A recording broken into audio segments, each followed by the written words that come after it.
These are seashells that I picked up at the shore this summer. Well, last summer.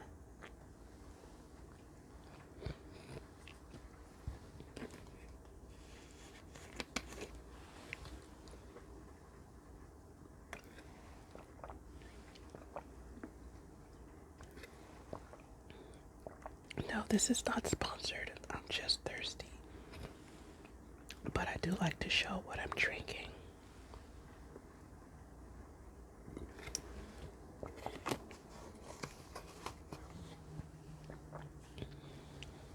Oh, this blazer.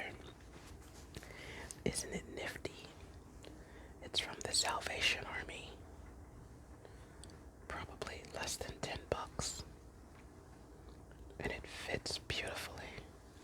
Anyways, let's pick up with The Age of AI and Our Human Future by Henry Kissinger.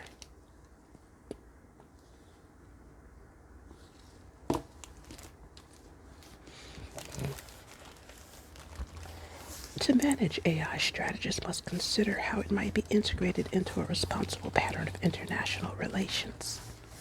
Before weapons are deployed, strategists must understand the iterative effect of their use, the potential for escalation, and the avenues for de-escalation.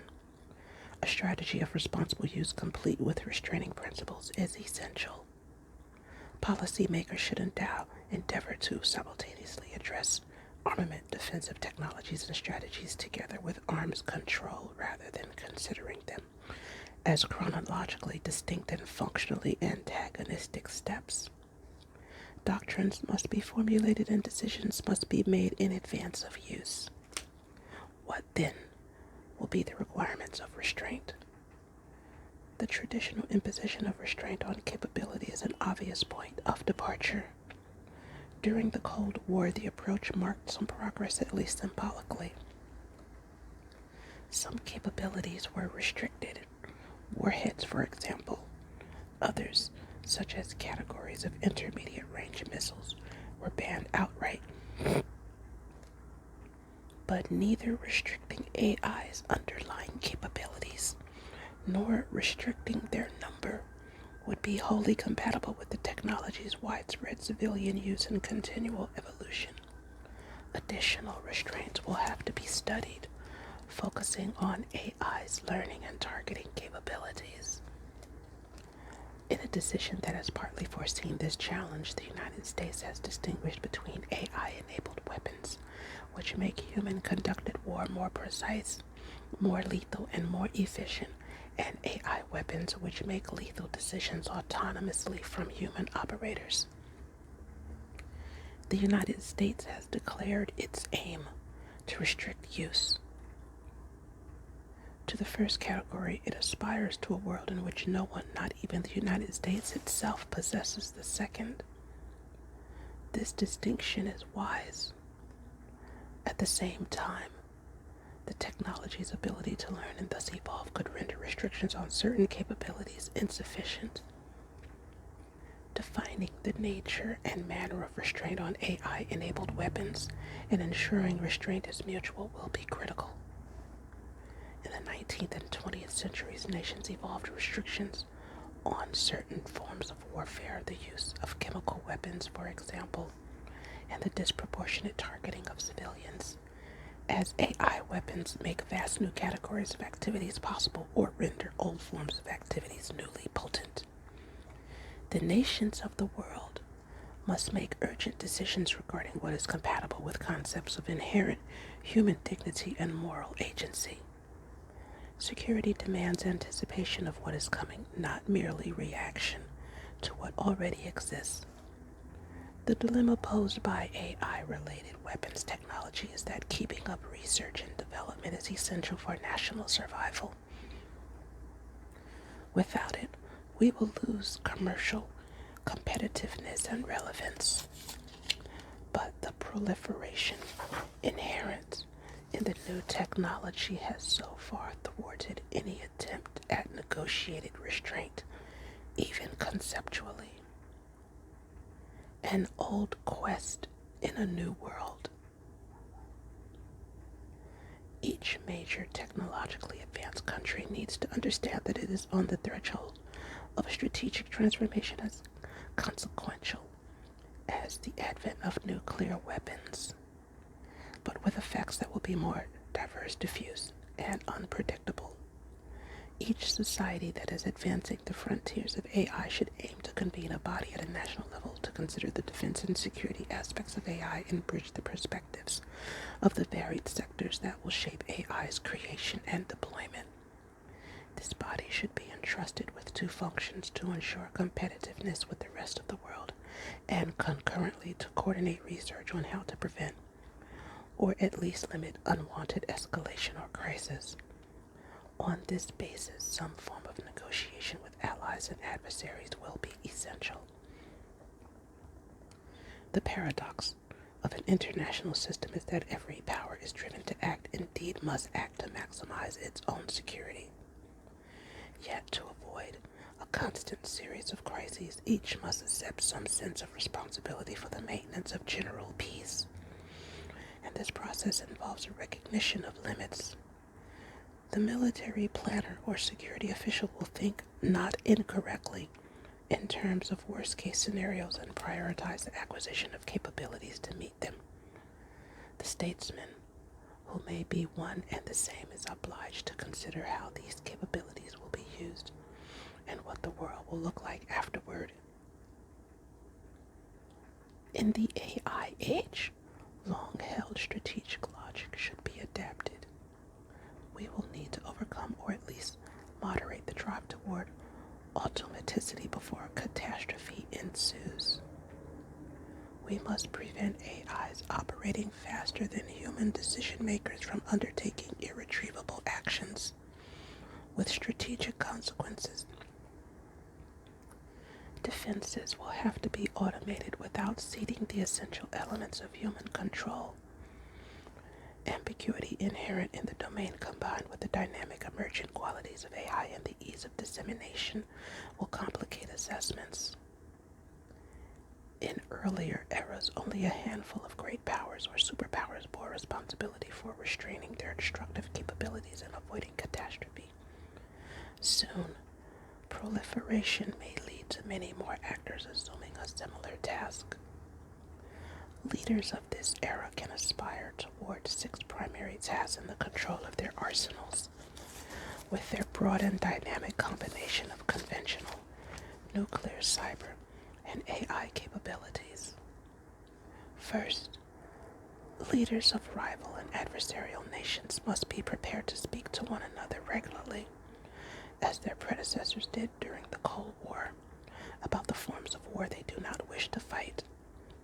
To aid in this effort, Washington and its allies should organize themselves around interests and values that they identify as common, inherent, and inviolable, and that encompass the experiences of the generations that came of age at the end of the Cold War or following it. Second, the unsolved riddles of nuclear strategy must be given new attention and recognized for what they are: one of the great human, strategic, technical, and moral challenges. For many decades, memories of a smoldering Hiroshima and Nagasaki forced recognition of nuclear affairs as a unique and grave endeavor. As former Secretary of State George Shultz told Congress in 2018, "I fear people have lost that sense of dread." Leaders of countries with nuclear weapons must recognize their responsibility to work together to prevent catastrophe.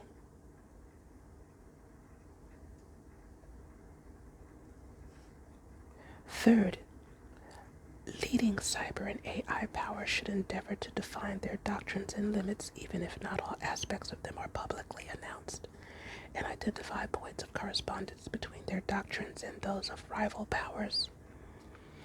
If deterrence is to predominate over use, peace over conflict, and limited conflict over general conflict, these terms will need to be understood and defined in terms that reflect the distinctive aspects of cyber and AI.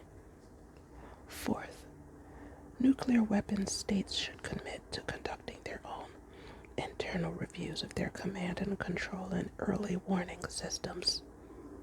These fail-safe reviews would identify steps to strengthen protections against cyber threats and unauthorized, inadvertent, or accidental use of weapons of mass destruction. These reviews should also include options for precluding cyber attacks on nuclear command and control or early warning assets. Fifth, countries, especially the major technological ones, should create robust and accepted methods of maximizing decision time during periods of heightened tension and in extreme situations. This should be a common conceptual goal, especially among adversaries, that connects both immediate and long-term steps for managing instability and building mutual security. In a crisis, human beings must bear final responsibility for whether advanced weapons are deployed. Especially adversaries should endeavor to agree on a mechanism to ensure that decisions that may prove irrevocable are made at a pace conducive to human thought and deliberation and survival. Finally, the major AI powers should consider how to limit continued proliferation of military AI or whether to undertake a systemic non-proliferation effort backed by diplomacy and the threat of force. Who are the aspiring acquirers of the technology that would use it for unacceptable destructive purposes? What specific AI weapons warrant this concern? And who will enforce the red line? The established nuclear powers explored such a concept for nuclear proliferation with mixed success.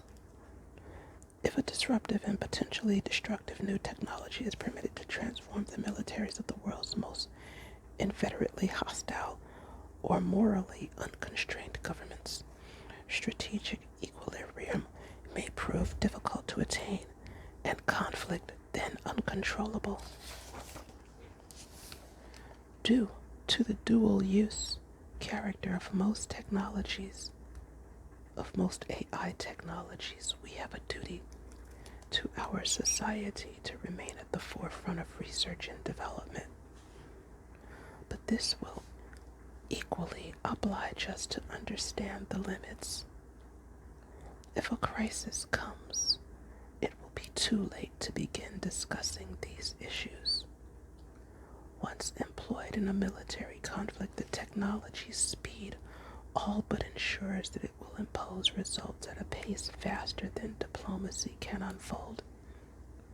A discussion of cyber and AI weapons among major powers must be undertaken, if only to develop a common vocabulary of strategic concepts and some sense of one another's red lines. The will to achieve mutual restraint on the most destructive capabilities must not wait for tragedy to arise. As humanity sets out to compete in the creation of new, evolving, and intelligent weapons, history will not forgive a failure to attempt to set limits. In the era of artificial intelligence, the enduring quest for national advantage must be informed by an ethic of human preservation. Chapter 6: AI and Human Identity.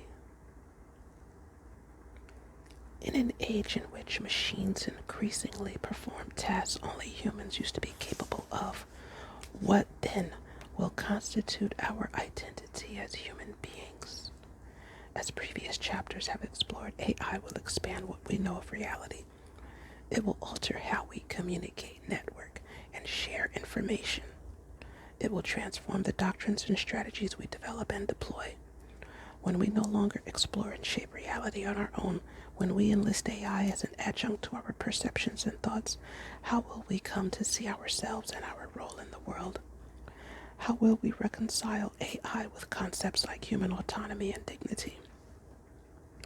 In preceding eras, humans have placed themselves at the center of the story. Although most societies recognize human imperfection, they have held that human capacities and experiences constitute a culmination of what mortal beings can aim to achieve in the world.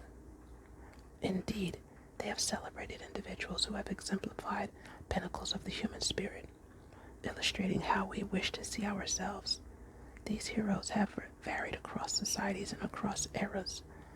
Leaders, explorers, inventors, martyrs, but they have all embodied aspects of human achievement and, in so doing, human distinctiveness. In the modern age, our veneration of heroes has focused on pioneering exercisers of reason, astronauts, inventors, entrepreneurs, political leaders who explore and organize our reality. Now we are entering an era in which AI, a human creation, is increasingly entrusted with tasks that previously would have been performed or attempted by human minds. As AI executes these tasks, producing results approximating and sometimes surpassing those of human intelligence, it challenges a defining attribute of what it means to be human. Moreover, AI is capable of learning, evolving, and becoming better according to the objective function it has been given.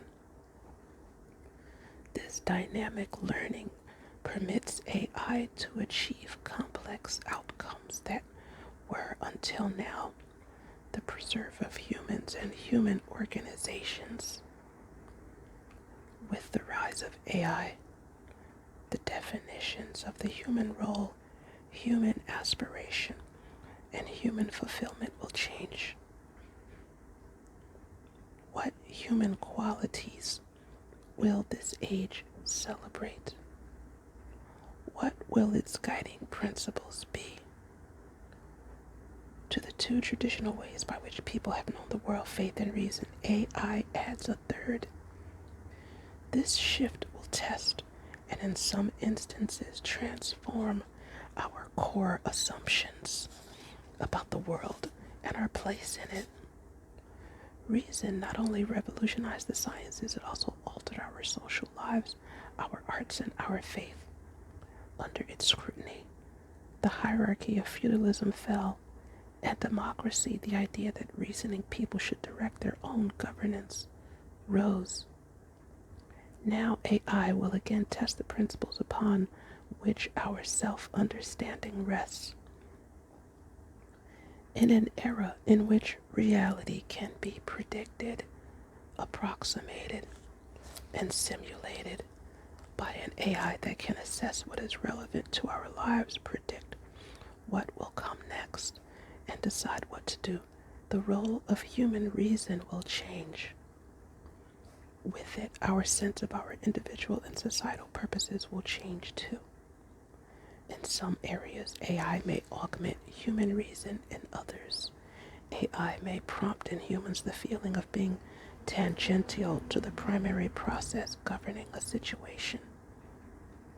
For the driver whose vehicle selects a different lane or route based on an unexplained, indeed unspoken, calculation. For the person who is extended or denied credit based on an AI-facilitated review. For the job seeker who is asked to interview or not based on a similar process. And for the scholar who is told the most likely answer by an AI model before his or her research has begun in earnest. The experience may prove efficient, but not always fulfilling. For humans accustomed to agency, centrality, and a monopoly on complex intelligence, AI will challenge self-perception. The advances we have considered thus far are illustrations of the many ways in which AI is changing how we interact with the world and thus how we conceive of ourselves and our role in it. AI makes predictions, such as whether a person is likely to have early stage breast cancer. It makes decisions, such as what move to make in chess. It highlights and filters information, such as what movies to watch or what investments to hold. And it generates human-like text from sentences to entire paragraphs and documents. As the sophistication of such capabilities increases, they rapidly become what most people consider creative or expert. The fact that AI is able to make certain predictions or decisions or generate certain material does not by itself indicate sophistication akin to that of humans. But in many cases, the results are comparable or superior to those previously produced only by humans. Thanks for watching and listening. Like and subscribe. Catch me in the next video. And may you find lasting happiness. Bye.